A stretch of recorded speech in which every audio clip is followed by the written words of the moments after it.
Welcome to Spectator Sport, sponsored by SpectatorSport.com. I'm Zach Roach. I'm Budleewiser. This is episode 29. We call it the Eric Dickerson edition. Hall of Fame running back. Has the single season record for the most yards in the season. He don't want nobody to break that record.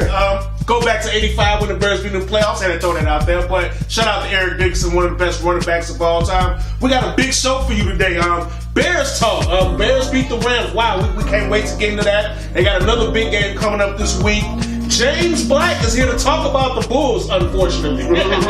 And much, much more. Make sure you go on SpectatorSport.com and subscribe to that YouTube page and watch those videos, previous clips. We're going to have interviews from before, and we're going to have this up there very, very soon. Go ahead and check it out. Check us out. But let's get right into it.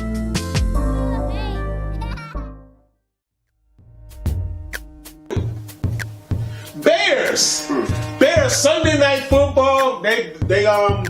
They were made to play Sunday night 2 times this year, and both times the defense, and they showed out and beat 2 very good teams. What was your thoughts about that Bears and Rams game? Well, yeah, man, I'm just trying to wrap my head around this, man. The Bears had 3 giveaways in the game, but allowed the most explosive team in the NFL, 11-1 team before the game, okay? Allowed them to only get 6 points in the entire game. Improbable, remarkable, unbelievable, okay? Yes. Now, the key sequence in the game was the Bears are winning 15-6, okay? It's in third quarter, and Mitchell Trubisky drops back the pass. He overthrows Trey Burton, throws his third interception. John Johnson picks it off, runs it to the 25-yard line. This is the Rams' chance to go ahead and get the momentum, get some points, but Akeem Hicks busts through the line, put some pressure on Jared Goff, and he threw the ball to Josh Reynolds, but it was intercepted by the man Kyle Fuller. Okay, big interception. No one has more interceptions than Kyle Fuller in the NFL. He has 7 interceptions this year, so he's going to be in the Pro Bowl. He might even make the All-Pro team. Okay, so I'm telling you, after that, the Rams just could not recover from that. They could not sustain the momentum. And I'm going to tell you one thing right now. New Orleans Saints, Merry Christmas, okay? That gift was for you. That was our Chicago's Christmas gift to you, okay? So now you got first place in the NFC. Remarkable game. I can't believe it. They 6 points. Defense totally dominated the Rams. That offense who's been flying up and down the field, scoring many points. I mean, Todd Gurley, MVP candidate, Goff throwing 4 touchdowns a game. They completely shut them down. I think they barely had 200 yards. Todd Gurley, only 11 rushes for 28 yards. That was very, very impressive. They were all over. They beat them up at the line of scrimmage. They got a safety, Khalil Mack, Akeem Hicks, Eddie Goldman. They dominated up front. The linebackers, Roquan Smith, was all over the field. Got the first interception. Got the party started. Got the party started. Kyle Fuller, Eddie Jackson. Made Goff throw 4 interceptions. 4 interceptions. They completely. They just. Listen, if Mitch played any type of quarterback in that game, that would have been a wrap. That would have been a beatdown to the ultimate power. No doubt. He played average. Yeah, he played just average. That would have been a beatdown. Like, seriously. So that was a very impressive game at home at Soldier Field. The crowd, shout out to the crowd. They was in it. That was a big time win, because after coming off that Giants love, that was kind of a bad taste. Right. But I like how this is one thing I like about Nagy and his crew. They get the team to respond after bad losses. Remember the Green Bay, that was a bad loss. Right. They played Seattle. Yeah, and they came back. Beat them pretty badly, too. They didn't let the loss hang over on them. This is unlike former Bears teams where you knew if they had a bad loss, you knew what was going to happen. Like, they don't let the losses. So that's great bounce back. Yeah, great bounce back victory. So 9-4, stranglehold on the division now. 3-game lead. I mean, they win. They clinch the division against none other. The one and only. He's making commercials about us. Right. He's going to interview saying we can win in Chicago. We won there a lot. And Mr. Aaron Rodgers, a.k.a. get his coach fired. No, no, but the Green Bay Packers, he didn't get his coach fired. I'm not going to say that. But the Green Bay Packers coming into town. Remember, we just talked about that week 1 fiasco. Right. When we totally dominated them. It was up 20-0, and they came back. Aaron Rodgers got fake hurt, then he came back in the second half, threw 3 touchdowns, and put us out of our misery that game. Right. What's the difference between that Bears team in week 1 to now to you? Well, this team right here, week 1, we didn't know what was going on. Khalil Mack, he was on a pitch count. He didn't play the entire game, that game right there. And now I think Matt Nagy is the biggest difference, okay? Because that game, he did not feed Jordan Howard, and he should have kept feeding him. At the end of the game, the Bears would have won that game. But you saw what he did against the Rams. He was like, you know what? I'm going to go ahead and run this ball. Yeah. Jordan Howard had over 100 yards, had his best rushing game of the season, and even Tariq Cohen had 69 yards rushing. So now Matt Nagy is becoming more intelligent. His strategy is better. Run the ball. Keep it simple. Yeah, absolutely. And what's from... A lot of people had the Packers going to the Super Bowl this year. What has happened? Has it just been Aaron Rodgers' injury? What has happened with the Packers, you think? Well, I think of two plays against the Seattle Seahawks when they went to Seattle, okay, and he threw that ball to the receiver, threw it in the dirt at the end of the game, and then they punted the ball. They blamed McCarthy for punting it and things like that. But that was Aaron Rodgers' fault for being inaccurate. And then in Minnesota, there was a pass to Devontae Adams toward the end of the game. He overthrew him in the end zone. They would have beat the Vikings if he would have connected on that. Aaron Rodgers, yes, he's not throwing interceptions, but he's been inaccurate on a couple of passes and lost a couple of games. His accuracy is definitely down this year, and he's throwing the ball away a lot of times too. That's another reason why his interceptions is down, which is smart. I'm not gonna knock him for that. But so now we go into this game. The Bears, after losing that first game, they've got 9 wins. They've got 9 wins. The Packers, who've been in the free fall, I guess Arizona was the loss. That was it. Mike McCarthy's gone. Now Joe Philbin is the coach right now. They had a big victory. They came, of course, as predictable. When you lose your coach, your team's going to come out fired up because now everybody's watching you and the job's on the line. So everybody's going to play. But can they carry over? What's the key matchup in this game for you between the Bears and Packers? Well, the key matchup is this. It's the Bears passing offense versus the Green Bay Packers passing defense, okay? The Green Bay Packers has the 8th best passing defense in the NFL. They 8th in the NFL in passing yards allowed per game. That's mainly because of their sack. They're 4th in the NFL in sacks per game, mainly due to their young edge rusher, Kyler the Freak Fackrell. Okay, the man has 8 sacks this year. But I'm gonna tell you one thing right now: the way to counter that is just feed the ball to Jordan Howard. What we were talking about earlier, feed it to Jordan Howard and Tariq Cohen. But Mitch Trubisky will be put into some obvious passing situations, and he has 2 problems going on with him right now.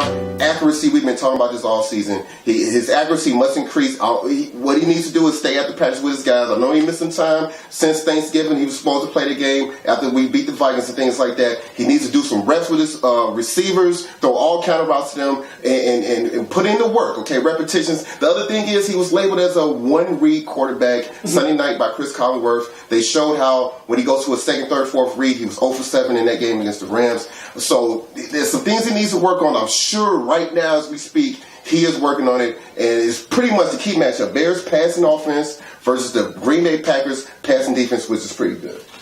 Yeah, Chris Collinsworth, I don't know, because before that Minnesota game, I felt like he was going through his progressions more and more. I just think, to me, what happened with Mitch in that Rams game, it was his first game back, and all we talked about as fans was us like, okay, Mitch, we need you back. And I think he put too much pressure on himself. So I would just tell him, because that's what happens when you're trying to do too much. That's what happens when you overthrow the ball. Like he was, you're trying too hard. Just relax, calm down, just make the throw, okay? You ain't got to do more than... He's too anxious. Yeah, I think that's what it was more than... Yes, the accuracy was bad, but I think that came from him being too anxious, trying to do too much. Instead of just calm down, let the game come to you. Matt Nagy's help him out, run the ball, run the football with Jordan Howard. It's December now, it's cold outside. This is Bear football at its best, defense and running the football. And Mitch make a play here and there, and the Bears should be just fine in this game. They should be just fine. My key matchup, once again, I say it every year, but this is the defensive line against Aaron Rodgers. Listen, it is time. We have to go right at him and make a statement. Khalil Mack, Keem Hicks and company, just go ahead and just hit him as many times as possible. Get pressure on him. Let him know from the jump. It's going to be uncomfortable for you today. It is going to be uncomfortable for you. So we have to make Aaron Rodgers very uncomfortable, and I feel like he'll start making mistakes if you start making him uncomfortable, which the Bears have done to most quarterbacks they played against this year. Right. Keep that same formula: offense, run the ball, play action, mix your pass here, there. I think the Bears should be fine. Who you got in this game? Well, you know what? Check this out. In the last 4 seasons, the Bears has finished last place in the NFC North. Okay, now with a victory this Sunday, they will clinch their first NFC North title since 2010. It's been 8 years, guys. Okay, we haven't made the playoffs in 8 years. Now, the Green Bay Packers, they have been horrible on the road. They haven't won a game on the road since last season in overtime in Cleveland. That's the last time they won a game on the road. Now, let me tell you something right now what the Green Bay Packers going to do. They're going to do this hurry-up offense thing, okay? They're going to try to tire out the Bears. Now, the thing is, last week, the Bears finally didn't get tired in the fourth quarter. That's one of the weaknesses. That's the only weakness of the Bears defense. Yeah. Getting tired in the fourth quarter, okay? And so, what they did, Vic Fangio was smart. He did a lot of subbing with Jonathan Bullard, Bilal Nichols on that D-line, and even Aaron Lynch, giving Mack a break and things like that. But you know what Aaron Rodgers does? He's trying to get that 12 men on the field penalty, catching defenses in their little substitution patterns, and then he hikes the ball real quick and get the penalty. Okay, so the Bears' endurance is going to have to be pretty high in this game against Green Bay. And offensively, I'm going to tell you right now, when the Bears have the ball on offense, they're going to try to force. They're not going to try to let Jordan Howard and Tariq Cohen beat them. They're going to put 8 in the box, and they're going to dare. They're not going to allow Mitch Trubisky outside the pocket. They're going to keep him in the pocket. And they're going to say, Mr. Trubisky, show us your accuracy. Show us you can be accurate for a whole entire game. And that's going to be their strategy, okay? Now, the Bears have been really good at home. They only lost 1 game at home against the New England Patriots by 1 score. And I'm going to tell you this right now. I've been wrong on the Bears the last 4 or 5 weeks. So I'm going to do the Bears a big favor, and I'm going to pick the Packers, okay? I'm going to pick the Packers just a gift to you, Bears fans, okay? I gave the Packers 6 confidence points, and I have them winning 27-23 in this game. I got the Bears winning this game. Like I feel like it's time. They're ready to go. They get payback. This is like a payback game for them. The defense is gonna be fired up. I know Aaron Rodgers. He's got a lot to prove because a lot of people blaming him for Mike McCarthy getting fired. So the eyes are on him. So he's gonna be ready to go. But I think the Bears win this game. I know they're gonna try to stop the run. But like you say, one reason why the Bears wasn't tired in the fourth quarter is because they ran the football. The Bears ran the football. They dominate the time of possession. True. They dominate the time of possession, and that's what they need to continue to do. I feel like they dominate the time of possession. Mitch will play better. Mitch will play better. I expect Mitch will play better. I'm not saying he's going to throw 7 touchdowns, but Mitch will play a lot better. If that man plays a lot better, the Bears are unbeatable. He will play a lot better, and I gave the Bears 8 points. I got them winning 28-20. 28-20. You got them covering the spread because the Bears are favored by 6 points. Yes, I got them covering the spread. It could be worse, but Aaron Rodgers might get a couple garbage touchdowns at the end of the game. But yes, I got the Bears. I feel like it's time. They're ready to go. They're ready to go into these playoffs. You're watching Spectator Sporting on SpectatorSporting.com. When we come back, we're going to talk confidence points and more picks for the next week. We'll be back.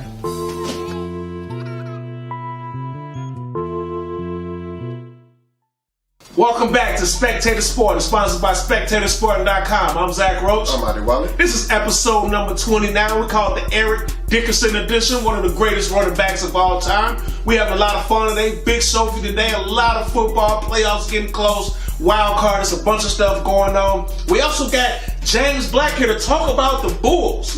And don't forget about the great, the surprise, and the awful. Make sure you go to SpectatorSporting.com and check out the videos. Check out my man right here. He's wrote some dope articles in there. Go ahead and comment on them. Agree or disagree. But go ahead and subscribe to that YouTube video, Spectator Sport, and go ahead and check us out. Also want to give a shout out to the music director, Mr. Sean Crew. Shout out to Sean Crew. Go ahead to his SoundCloud and check him out. Confidence points. Go ahead and explain to us. Well, in the NFL Week 14 confidence points pool, I barely beat Roach here. I beat him 72-70. It was very close, okay? And it was mainly because Zach here, he changed his pick. He was going with the Cowboys. At first, he went with the Cowboys, but last minute, he had a change of heart and went with the Philadelphia Eagles, the Super Bowl champs, and things like that. But it was bad luck by that cornerback. I feel sorry for the man. Rasul Douglas, the guy, he tipped the ball going against the man. Amari Cooper. Great defense. Yeah, great defense. He tipped the ball, and the ball floated right into the hands of Amari Cooper. The football gods were smiling down on Dallas, okay? Amari Cooper runs it in for the touchdown in overtime, okay? Amari Cooper, monster game, 217 yards, 10 receptions, 3 touchdowns in the game. Cowboys win. Philadelphia is looking like they're going to be one of them Super Bowl teams that's going to miss the playoffs like the Broncos did a couple of years ago. Yeah, Philly. And that game started off bad. Like, the first play of the game, on the kickoff, the Cowboys fumbled the ball, and they didn't give the Eagles the ball. That was just like, oh, yeah, this. yeah, you can see things. Yeah, I knew it was a great game. It was great to watch. And shout out to John Gruden once again, because he's helped 2 NFC teams really become good teams. It'd be funny if the Bears and the Cowboys played in the NFC Championship game. That'd be crazy. Thanks to the Raiders. Thanks to the Raiders. You know they fired the GM too, McKenzie. Right. Yeah, they fired him. Maybe he lost his mind and traded Mack and Cooper, and it's like, no more trading people. He maybe wanted to trade Derek Carr to somebody. Well, John Gruden was like, no, I'm taking over the ship. He's trading everybody, so that was crazy. But anyway, back to the that was a rough week for me. I didn't have any good picks in that week. That was a bad week for me. Hopefully I can step up this week, and now we got the yearly battle between the New England Patriots versus the Pittsburgh Steelers. Right. I mean, let's just call it what it is. The Patriots have their number. They have had their number. Playoff, regular season, it's always something. If it's a close game, it's something crazy that happens. But the Patriots always seem to come up top. Will this change this year? Well, I'm going to tell you what. Yeah, you say they have their number. They won 5 games in a row against the Pittsburgh Steelers. And I'll tell you this right now. In Pittsburgh, it's time to hit the panic button. It's time to punch the panic button, okay? The AFC North is going away from the Steelers right now. They have a lead in the AFC North right now by less than a game, all right? And the Baltimore Ravens, they have the Tampa Bay Buccaneers come to Baltimore to play them this Sunday. And I'm going to tell you one thing right now. Jameis Winston, I can see him throwing picks and fumbling the ball. I can see that game being a blowout. So it's imperative that the Steelers go ahead and get this upset over the Patriots right now. And also, not only are they about to lose, it's looking like the AFC North is getting out the grip of their hands right now.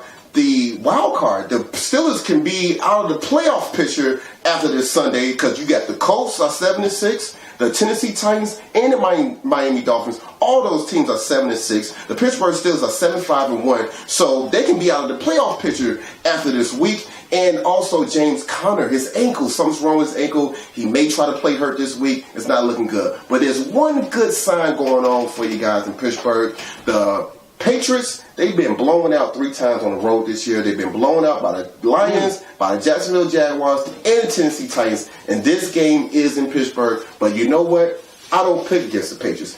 I'm gonna tell you, I'm lying. You know what? I pick against the Patriots 1 time per year, and every time I pick against them, they win. And they tell me, hey, stop picking against us. So you know what? I picked the Patriots in this game. I gave them 7 confidence points. I got them winning this game 33-30. Okay, so I got them covering the spread because the Patriots are favorites by 2.5 points. I got them winning this game 33-30. 7 confidence points. Patriots are going to win it.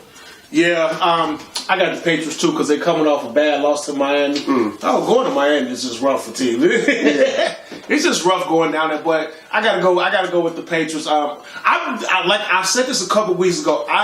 Ever since Le'Veon Bell said, "I'm not playing with you guys no more," this team has not looked the same.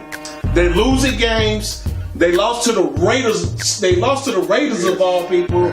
You got Big Ben on talk radio calling out his players, saying what type of runs they're running the wrong routes when you just threw a terrible interception. I didn't like the energy of this team has shifted and changed, and I think they were kind of using the Le'Veon Bell as a motivational thing to get them going. And then once it was gone, it was like, okay, it's not coming back, and they've regressed. Yeah. They're not playing good at all. They're not playing good football. James Conner's not playing good football. I know he's got an injury or something. Ankle. But they're just I don't know, something's missing there. And Big Ben, it's just something's missing there with them. Ever since Le'Veon said it's over for me, I'm moving on. They have not been the same. I want to say they only won 1 game since he said that.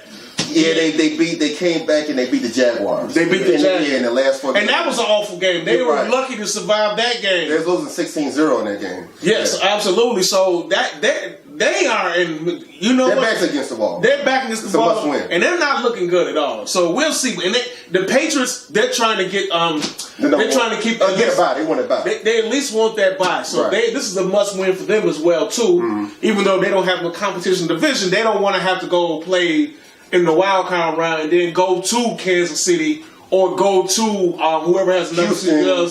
Houston, Texas. I'm not saying they can't get it done because they could go win, but they still would rather have that home game. It's nothing like Foxborough in the playoffs at home. Absolutely. So, with that being said, I got to go with Brady and company. I got to go with them. Bill Belichick, I'm pretty sure he let his team have it. I mean, you lose on that type of fumble play. It was his fault for putting Gronk in at safety. Yeah, that's true. Well, they didn't let him have it. Maybe they let Belichick have it this time for one time. Gronk had no chance to catch it. Yeah, it was all right. He's a bad tackler. So, I got the Patriots winning 30-20. I gave them 9 points. Mm-hmm. Cowboys and the Colts. This is one of the more interesting games this week. Yes. Cowboys is on fire right now, but the Colts, they may not be on fire, but they on the stove. Mm-hmm. It's getting hot. It's getting hot. Andrew Luck, I keep saying he is back to being his old self. They're playing some good defense. Huge win against the Texans. 7-6. They're fighting for a wild card. As we with Pittsburgh or Baltimore with all these other teams, they're right in the thick of things. Dallas Cowboys got a stranglehold now in the NFC East. Philly's looking bad. Carson Wentz might not be playing for the rest of the year. That's a report out there. We don't know how true that is. I mean, the Redskins, come on. Mark's butt fumble himself. Mark Sanchez playing quarterback, and the Giants just started off way too bad. So too little, too late. Yeah, too little, too late. So the Cowboys pretty much got this division in their hand. But they got to keep winning. They want to keep that momentum. So this is a big-time game. What's your thoughts on this game? Well, in Houston last week, the Colts, Andrew Luck, against the Houston, they had top 5 defense in the NFL. And Andrew Luck went to Houston, had 399 yards passing, and T.Y. Hilton, 9 receptions for 199 yards. And let's not forget about Eric Ebron, the tight end. No one in the league has more receiving touchdowns than him. He has 12. They got him from the Lions. He's looking great. He resurrected his career with Andrew Luck, and he's going to be in the Pro Bowl this year. Now, on the flip side, the Cowboys, that defense is stout. They're top 3 defense in the NFL. They're up there with the Bears and the Ravens, okay? Yep. So the Dallas Cowboys last week, very impressive against the Eagles. They only allowed 1 third down conversion in the entire game for the Philadelphia Eagles offense, okay? They will lock you down and get off the field to get some 3 and outs. And I'm really looking forward to the matchup. Byron Jones, lockdown corner for the Cowboys against T.Y. Hilton. I want to see if Rod Marinelli is going to shadow T.Y. Hilton with Byron Jones. And so now the Cowboys, they have a good remedy. Andrew Luck, I know he had a stinker in Jacksonville a couple weeks ago, but he bounced back pretty well. So to cool that man off, Ezekiel Elliott, feed that man the ball, even hit him with the flats, throw the ball to him, things like that. Time of possession, that's huge in December. Now, at the end of the day, I went ahead and I picked the Colts. Ooh. The Colts have a 4-game winning streak at home. They're at home right now, and I gave them only 1 confidence point. That's about the toughest game I had to pick this week. I can't wait to watch this game. I got the Colts win this game 23-21. Their favorite 3 points. So I got the Cowboys covering the spread. I can't wait to watch this game. Yeah, this is going to be a good one. I think this is going down to the wire. You said the defense of the Cowboys. The Bears' defense is probably the number 1 defense. Cowboys might be the second best defense. They get after the quarterback. Their cornerbacks are really good. They linebackers play really good. They are a really good defense. And that Amari Cooper addition. Listen, I was wrong. I said I can't believe the Cowboys gave up a first round. And you know what? I'm eating crow right now. Jerry Jones, you hit a home run with that trade right there. I got to give you credit on that one. Getting Amari Cooper has transformed this team. No doubt. He is absolutely he is exactly what they were missing. And now Dak looks so much more comfortable and more confident playing with Amari Cooper. So I feel like I want to see what the Colts are going to do with him. I want to see how they're going to guard him. But you can't put too much pressure on him because then you leave Zeke. And once Zeke gets going, but Andrew Luck on the other side as well too. That's why I picked the Cowboys. That's why I picked the Cowboys. I got to go with the Cowboys. Now I didn't pick the Cowboys. It's hard to trust the Cowboys, so I'm gonna try them this week. I only gave them 3 points, but I feel like Zeke Elliott, because when teams were playing the Cowboys, they were crowding the line of scrimmage. They were crowding. They were playing just like you said. the Packers may play the Bears. That's how everybody's been playing the Cowboys. And now they got Amari Cooper, and you can't guard him one-on-one. Right. You don't want to leave him one-on-one because eventually he's going to burn some people. They're going to double team him. They got a double team, so that leaves Zeke able to get some room, maybe a run. I think it's going to be a very close game. 3 points, I gave the Dallas Cowboys 20-17. Yeah, very close game. Very close game. Vikings. Vikings. Right. I mean, at the beginning of the year, the beginning of the season, the first few weeks, Kirk Cousins looked like every bit of the $84 million man that that the Vikings gave him. But when it's got real, when it's got hard, when the division games, when the talent has stepped up, he has disappeared. He has disappeared big time in a real way, and it's shocking. It's shocking. But I didn't know a stat. He's only 4-24 against a team that has a plus 500 record. Wow. Didn't know that. Yeah, 4-24 against teams that have a plus 500 record. Feasting on cupcakes and tomato cans. And it's been a lot of people say he gets a lot of his yards in garbage time. And it kind of makes sense now. Wow. It kind of makes sense. It kind of been exposed. Yes. Because listen, when he took that contract and he played with the Vikings, he's on TV now. Monday Night Football, Sunday Night Football, everybody's watching now. Right. You can't hide. You can't hide. In the limelight now. You can't hide. So the Dolphins coming off an immaculate, incredible, unbelievable victory against the Patriots. I mean, I don't know when the last time I saw the Music City Miracle. Right. They call it the Boise State. Yeah, whatever it was, it worked, and they got a victory. A big victory for them to keep them alive. Yes. What's your thoughts on this game? Well, you know what? In Seattle, Minnesota Vikings offense only converted 2 out of 10 third down conversions, and they was 0 for 2 on fourth down. Now, Kirk Cousins, he was under constant pressure. He was hit 7 times, and he was sacked twice. He was confused and shaky in the pocket. So the scapegoat is, what's his name? John DeFilippo. Yeah. They fired the man, got rid of the offensive coordinator. He's going, it was all his fault. I disagree. I blame the general manager, Rick Spielman, for putting together that makeshift offensive line. They got Mike Rimmers playing guard. He really should be playing offensive tackle. And I see him getting ran over by Frank Clark from the Seattle Seahawks. He gets put on his butt, all right? And then you got Tom Compton. He's the other starting guard for the Vikings. He was a backup offensive tackle for the Bears last year. He was a swing tackle backup, never got any tick for the Bears last year. He's their starting guard. And then you got the rookie Brian O'Neill from Pittsburgh. He was a second-round pick. I'm not saying he's a bust, but he's not ready for prime time yet. The offensive line, same thing that happened in the NFC Championship game last year with Case Keenum when the Philadelphia Eagles destroyed the Vikings. Keenum was strip sacked and he was under pressure because the offensive line, I was thinking to myself, they're going to fix the offensive line this offseason. They didn't do it. I blame the Rick Spielman. Now, on the flip side, the Miami Dolphins, Ryan Tannehill had a great game. He had a 155 quarterback rating against the Patriots last week. He's limited in practice because of the ankle. I think he needs to gut it out, man. The playoffs is on the line. Now, here's one reason why I'm picking the Vikings, and I'm going hard on the Vikings. I'm giving them 14 confidence points. Ooh. 14. I got them winning 26-17. They're 7-point favorites, and I got them covering the spread. And I'm telling you this right now, I should go to Vegas with this because the Miami Dolphins only won 1 out of their last 10 games on the road. Okay, in Miami, you saw them kill the Bears and beat the Patriots and all that, and they get people thinking they're good. No. They're going to Minnesota, and Kirk Cousins and them, they cannot lose this game. They cannot lose this game against the Miami Dolphins at home. I'm picking the Vikings. I went with the Vikings, too. I gave them 11 points. I got them winning 23-13. One thing about the Vikings is it has been good. It hasn't been as good as last year, but they still are a top 5 defense, and they have the number 1 third down defense in the NFL.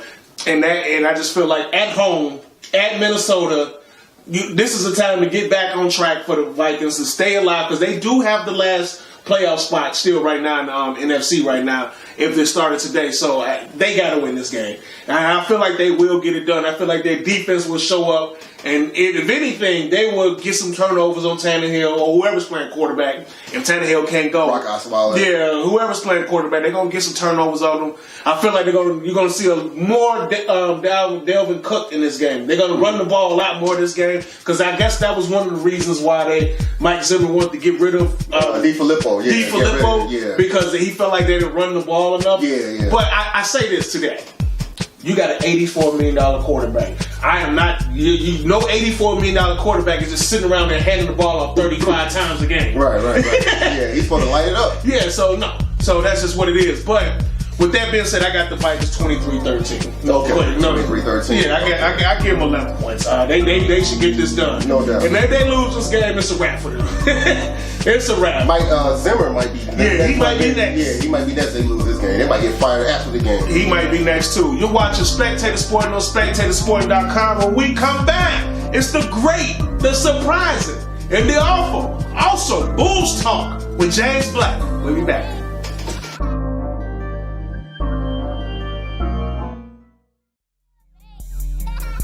Welcome back to Spectator Sport, sponsored by SpectatorSport.com. I'm Zach Roach. I'm Budleewiser. This is episode number 29. We call it the Eric Dickerson edition, one of the greatest running backs of all time, the single season holder of the most rushing yards for a season. Shout out to Eric Dickerson, even though he lost to the Bears in '85. That was beautiful. Absolutely. A lot of fun today, talking a lot of football. Big time guest coming. James Black is here to talk Bulls. But we'll see how that goes. But let's get into our great, our surprising, and our awful.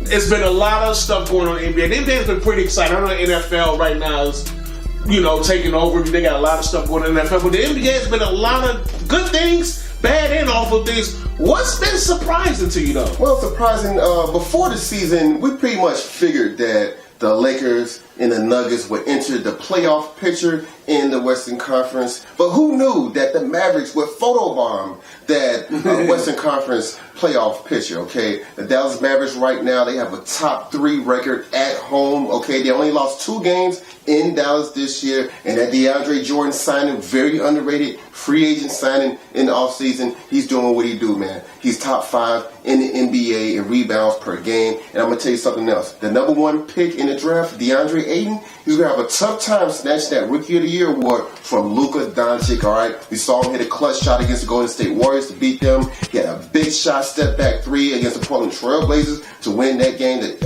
iced it for the dagger. And against the Houston Rockets, he went crazy in the fourth quarter. This man is clutch. He's averaging 17.6 rebounds, 4 assists a game, and he's living up to the hype, okay? And Harrison Barnes, he's still doing this thing that he's steady. The Mavericks, don't be surprised if you see him in the playoffs. The Dallas Mavericks have definitely been surprising. They're definitely playing some good basketball, and Luka Doncic has definitely lived up to the billing. I didn't think I thought DeAndre Ayton was going to be the best rookie coming in. It looks like I'm wrong so far. He looks like he is the man. But I'm going to go with the surprise in the Sacramento Kings. 14-12, and one player in particular has really impressed me this year, De'Aaron Fox. He has really played some big-time basketball for Sacramento, averaging 18.1 points a game, 7.5 assists, leading to a 14-12, and just like the Mavericks, they are in the playoff hunt. No one expected them to be in the playoff hunt this late, 14-12. I mean, when was the last time they've been over 500 this late in the season? And I know it's not late, so that just tells you how bad they've been. Right. So, but the Sacramento's playing really good basketball. Buddy Hield is also playing some ball for them. Willie Cauley-Stein, I was down on him when they drafted. I said, how did they draft this guy? I did not like him, but he's playing, so he's improved a lot. His game has got better, and he's the main reason why they're not starting Marvin Bagley. I was trying to see that when I was watching the Bulls game. Marvin Bagley was not starting. Yeah, right. So I mean, it's a long season, but so far, Sacramento Kings 14-12. Yeah, they're playing some solid. Yeah, they're playing some solid basketball. Who's been great? Well, this guy right here. He's leading his team in steals, assists, rebounds, and points. I'm talking about Giannis Antetokounmpo. Okay, this guy has been great this year. He's pretty much right there along with Kawhi Leonard and LeBron James as pretty much front runners, MVP candidates. Okay, he's a top 3 MVP candidate. They had a big win last week against the best team in the East, the Toronto Raptors. He had 19 points, 19 rebounds in that game. He's top 5 in the NBA in rebounds per game. Okay, and coming into the season, you know, when they was talking about Eastern Conference teams, best teams in the Eastern Conference, most people were saying there was just a 3-team race between Boston, Toronto, and Philadelphia. But Giannis Antetokounmpo, the Greek Freak, has his team up there competing as a top 3 seed in the East. I'm going with the Greek Freak as my great going on. Greek Freak has been phenomenal this year. He's been the best player in the East this year. You can argue he is the MVP right now. But it's a player that is kind of, you know, he was up, and then he went down. He had injuries. But he's had a resurgence. I'm talking about Blake Griffin. Blake Griffin with the Detroit Pistons. He is back. He is back to being Blake Griffin. He's showing a lot of versatility in this game. He's getting to handle the ball a little more. Dwayne Casey has done a great job coaching the Detroit Pistons. He's put him in great situations where he can be the ball handler. He's getting assists. He's averaging 25.6, 9.1 rebounds, and 4.9 assists a game. That's right. Blake Griffin is playing some good basketball. I know he kind of left the Clippers on a little down. But he's showing the Clippers, like, look, I still got some game. I can play this game, and he's added the 3-point shot to his game as well. Very versatile. It's a very versatile player. So shout out, Blake Griffin has really risen to the occasion in Detroit and has Detroit in the 5th or 6th seed in the playoffs right now. And they could be a tough out. Nice front line they got with him, Andre Drummond. Right. No question about it. Who has been, I mean, it's a lot of candidates for awful, but who's been awful? Well, this guy right here, he's shooting over 5 3-point attempts per game, but he's shooting below 25% from downtown. Trae Young's 3-point shot selection has been awful this season, okay? Now, leading up to the draft, in the draft lottery, he was talking to the reporters, telling them how, as a youngster, he idolized Steve Nash, he looked up to him and things like that, but he's not acting like it, okay? Steve Nash was a 42% 3-point shooter. He only barely shot 3-point attempts per game. He led the NBA in assists 5 times, okay? So Trae Young, go look at the film, look at Steve Nash, okay? You got some decent guys on your team, Taurean Prince, you got John Collins. Get those guys involved. You don't have to go ahead and take those bad threes and force shots up and things like that. Increase your shot selection. Have a better shot selection in Atlanta, okay? Increase that 3-point percentage, increase your assists, but his 3-point selection from the behind the arc has been awful so far. Yeah, I agree with that. He's not shooting the ball, but it's not because he can't shoot. It's just he's taking terrible shots. You know, look, Steph. It's only one Steph Curry in this league. Okay, listen, everybody cannot do it. Steph is one unique guy. He's a special dude. Everybody you just can't come and pull random threes like. Listen, that's not meant for everybody. Now Trae Young can shoot, and I think he'll start to learn the game more. And he'll realize this isn't college basketball. Right, You're not at Oklahoma. You're not at Oklahoma. You're playing against some real dudes, and they're not just going to let you do that to them. So, get the rest of your game going as well, too. Because you got handles. You can go to the hole. You're a good passer. You don't always have to depend on the three. You can talk awful. We can talk the Hawks. We could talk the Knicks. We could talk the Phoenix Suns. But the team I want to talk about, I'm actually going to let James Black talk about it. Wow. Yeah, when we come back, James Black here to talk Bulls basketball. We'll be back.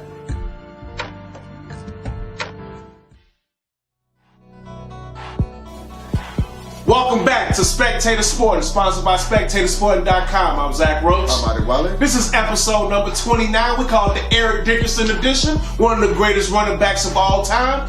Make sure you go on Spectator Sporting, click on that video, go to that YouTube page, and subscribe. We got plenty of videos, previous clips, interviews, and much, much more coming up on there. Also go on SpectatorSporting.com. My man Adi has written some dope articles. Go ahead and agree, disagree with him. Go ahead and check them out. A lot of football talk. Oh, before I go, I also want to thank our music supervisor director, Sean Cruel. Go ahead and go to his SoundCloud, Sean Cruel, at SoundCloud. Go check his crew beats out. It's pretty dope. We got my main man. We talking Bulls. We got James Black in the building to talk about the Chicago Bulls. I'm not sure if this is going to be a good conversation, but we're gonna get into it. I mean, a lot to talk about. So let's just get right into it. What was your initial thoughts when they finally fired Fred Hoiberg? It was time to have a party. My initial thoughts. The guy had it coming. I mean, not necessarily he had it coming, but he was put in a position where he was destined to fail anyway with the system they had in place. He really didn't have any NBA experience. Didn't really have a way to control the locker room or the players, which was first spoken out by Jimmy Butler, and everybody wanted to set Jimmy on fire for speaking what he saw, but Jimmy just spoke off what he saw from coming from Tom Thibodeau. To going to a Fred Hoiberg coming from a college, he's just so laid back. He says, okay, you guys, go ahead and practice. Go ahead and get things going. We need to win, guys. They need someone with a lot of fire. This is Chicago. You got to get in the players, and he just didn't bring that. It's just not his personality. Yeah, too nice. Yeah. Now, check this out. So the Bulls, last week they upset the Oklahoma City Thunder on Friday. Then they followed that up with the worst loss in franchise history, against the Boston Celtics. And so on that Sunday, Jim Boylan called a practice and things like that. That's when the revolt happened and everything, because they had a Monday game or whatever. So the players revolted against the new coach, Jim Boylan. Whose side are you on? Well, in this situation, I have to go with the old school guy, Jim Boylan. I mean, you lose by 56, you have to take whatever the coach is going to give you. Be appreciative that your coach is willing to go above and beyond to let you know that that's not acceptable, losing by 56 points. So I would take what the coach is giving me. I would go home, have me a glass of wine, give me a fifth or whatever I need to do to get myself together, and come back the next day, act like it didn't happen, and just play hard and show the coach that I see where you're coming from, coach, and I need to put forth a better effort losing by 56. It's just unacceptable. After beating Oklahoma City Thunder the night before, it had to be an effort thing. So the coach, I feel the coach is in his right state by doing that. Yeah, no doubt, man. And so now you're hearing a lot of tank talk in Chicago now and things like that. You look at Duke, them guys look great. But Zach LaVine, Lauri Markkanen, and Chris Dunn has played less than 15 games together. So do you think the Bulls should try to get those three guys to learn how to win together and be leaders of this team? Or should they just go ahead and try to tank for a top 3 draft pick? Well, in this case, in this situation, because the health was a big issue in the beginning of the season, got off to such a bad start, things are going so bad and so terrible. At this point, I would recommend just to lose out and lose often, but play hard at the same time, but you still want to put yourself in position, because even if you get these guys together, you bare minimum try to get to the AC. If that, you're not going to really make any much noise in the East right now with what's going on. So I would just say take a step back and just continue this rebuild process and go after a good top draft pick or go after the good free agent class, which is going to be pretty dynamite this offseason. Put those together and clean house from top to bottom. It shows it wasn't just the coach. If you come out and lose by 56 once you get rid of the coach, there are further issues that need to be addressed here in Chicago from top to bottom. So Paxson should get his bags packed along with Garb, and they need to go ahead to an island somewhere and go fishing and stay fishing. Speaking of Paxson, listen, this is a guy who's had, now no GM makes it through 6 coaches. It was Cartwright, it was Scott Skiles, it was Vinny Del Negro, it was Tom Thibodeau, it was Fred Hoiberg, now it's Jim Boylan. Now, every time he gets on that podium, he pretty much essentially says what the coach is doing wrong, but I never hear him say what they did wrong. And for him to get up there and say, guard foreman job is completely safe, are you kidding me? So, are you kidding me? So, if they're not being held to the standard, why are we expecting the players to be held to the standard? So, what's it going to take? What in the world would it take for John Paxson to finally get fired? Hopefully the fans, hopefully someone in ownership, one of Reinsdorf's cousins or uncles can call them up and say, hey man, you got to get a grip and get Pax out of there. We know that shot you hit in 93 was very big for us, Paxson. But you are digging us in the hole deeper and deeper year after year, and it's got to come to an end. He's got to get out of there. There's got to get someone else in there, give him a nice party and say thank you. But enough is enough. I mean, at this point, he's had, like you say, 6 coaches, been through numerous players, and some of those players are doing well in other places. I mean, we just don't know what's going on, but this is just not the fit for Pax. Right. So we don't know. Reinsdorf, for some reason, it's like he gave John Paxson a lifetime contract or something like he that. Got some dirt on him. I don't. Yes, for some reason. It has to be the shot in 93. I mean, he hit the shot in 93 that for was the three-peat. Yes. And that set him on that pedestal, on that throne, and he's never coming off. So There's something going on. I don't know. There's something behind the scenes we don't know about. It was like you said, it was a great shot. Great shot 93 against Phoenix Suns. Great shot. Now, this season right here, what do Bulls fans have to look for? Anything to look forward to this season? Players that's playing in on college level at a high level this season. At this point, I mean, you need to look at your future Bulls, because right now the guys, like I say, the health was such a big issue, got them so far behind. Even if you do get 100% healthy, how much noise are you really going to make? And at this point, it's time to look long term, and long term means the draft, free agency, things of that nature. Okay. So, if you're a Bulls fan right now, check out those Duke games. They got a lot of good talent. Check out all the good top players in college level, because that's what you should be looking for in the free agents, and hopefully they can put those together with cleaning house. I just got a question. Now, one more question.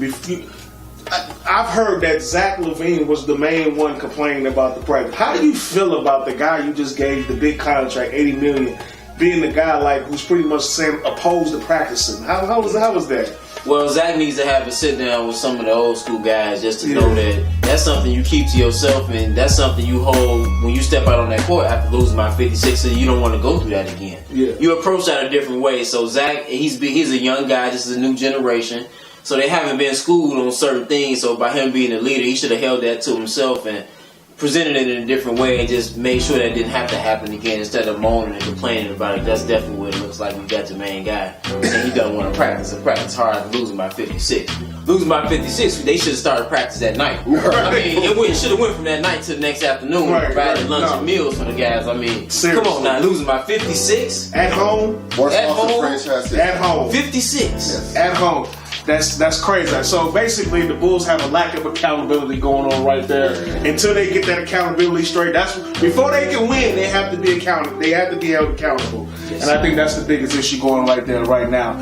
You've been watching Spectator Sporting on SpectatorSporting.com. I want to thank my main man James Black once again for the dope Bulls talk. A lot of good information, a lot of good insight. Until then, in the meantime, I'm Zach Roach. I'm Adi Wale. And you're watching SpectatorSporting.com. Until then, we out. Yeah.